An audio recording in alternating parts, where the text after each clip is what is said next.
اس کو نا پہلے سمجھ لو، دنیا میں سب سے طاقتور جانور وزن کے اعتبار سے، قد کے اعتبار سے، ہڈیوں کی مضبوطی کے اعتبار سے، گوشت کی کثرت کے اعتبار سے کون سا ہے؟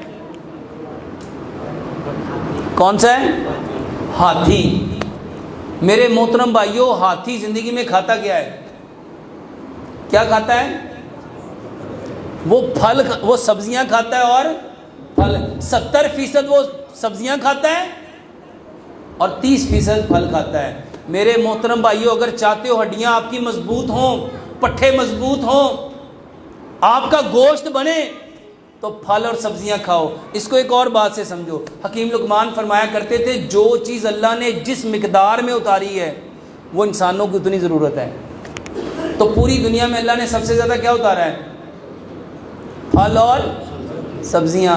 میرے محترم بھائیوں، 10 قسم کی سبزیاں، اس کا سلاد بنا کے کھاؤ، جو کے دلیے میں 2 بادام لو، 2 کاجو لو، 2 پستے لو، 2 اخروٹ لو، آدھی چائے کی چمچ سونف، آدھی چائے کی چمچ سفید تل، آدھی چائے کی چمچ چاروں مغز، آدھی چائے کی چمچ السی، آدھی چائے کی چمچ کشمش۔ اس کو کوٹ لو، اس کو اچھی طرح پکا لو۔ جب وہ اچھی طرح پک جائے اس کو نیچے اتارو، کوئی سے 10 قسم کے پھل لو، کیلا لو، سیب لو، امرود لو، کیوی لو، چیکو لو، ایک ایک دانہ۔